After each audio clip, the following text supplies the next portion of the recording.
अस्सलाम वालेकुम। आप देख रहे हैं दुआ का किचन यूट्यूब चैनल। तो आज मैं बना रही हूँ ऑरेंज आइसक्रीम, क्योंकि बहुत ज़्यादा ऑरेंज आ चुके हैं मीठे मीठे मज़ेदार से। तो मैंने सोचा आज आपके साथ ऑरेंज की कोई रेसिपी शेयर करती हूँ, इसलिए मैं आज बना रही हूँ ऑरेंज आइसक्रीम। तो ऑरेंज आइसक्रीम बनाने के लिए सबसे पहले मैंने क्रीम ली है 1 पैकेट यानी 200 ग्राम। और अब हम इसे बीट करेंगे बहुत अच्छी तरह से।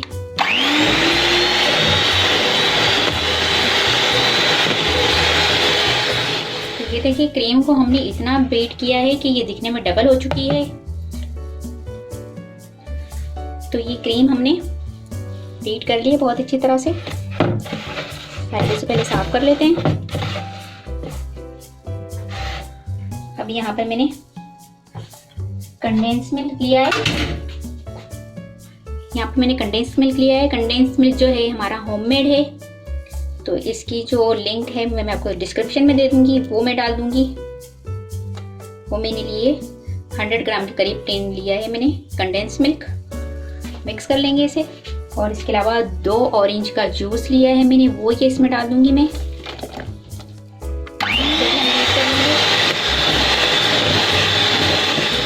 इसको भी मैंने बहुत अच्छे से बीट कर लिया है।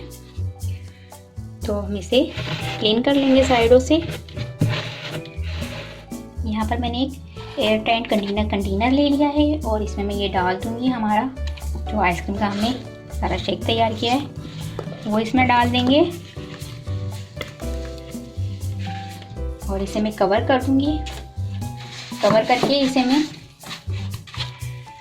8 घंटे के लिए ओवरनाइट यानी इसको मैं फ्रीज कर दूंगी। इसके बाद मैं आपको दिखाती हूँ कि हमारी आइसक्रीम कैसे बनकर तैयार हुई है। तो ये देखिए आइसक्रीम को हमारे बने हुए 8 घंटे हो चुके हैं और बहुत ही मज़े की हमारी आइसक्रीम बनी है। तो अब इसे हम निकालते हैं।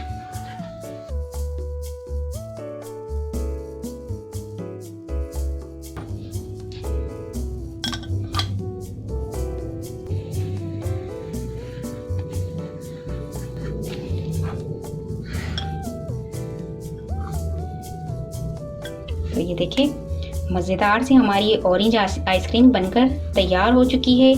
तो मैं आपको इसको निकाल के दिखाती हूँ। तो ये देखिए मज़ेदार सी हमारी ऑरेंज आइसक्रीम बनकर तैयार हो चुकी है। इसे मैंने 8 घंटे फ्रीज में रखा था और इसको निकाल के मैं आपको दिखा रही हूँ। इसमें मैंने कोई आर्टिफिशियल कलर नहीं डाला, इसलिए येलो कलर शेड दे रही है। तो उम्मीद है कि आपको ये ऑरेंज आइसक्रीम की रेसिपी पसंद आई होगी। अगर रेसिपी पसंद आए तो मुझे कमेंट्स में बताइएगा कैसी लगी रेसिपी। और अगर वीडियो पसंद आए तो प्लीज़ इसे लाइक करें, शेयर करें। और अगर आप मेरे चैनल पहली मर्तबा देख रहे हैं तो सब्सक्राइब कीजिएगा। नीचे दिए गए बेल आइकन को क्लिक करिए ताकि मेरी आने वाली वीडियो आप तक पहुँच सके। अपना बहुत ख्याल रखिएगा, मुझे अपनी दुआओं में याद रखिएगा। आपसे मिलती हूं इंशाल्लाह एक नई वीडियो में। अल्लाह हाफिज़।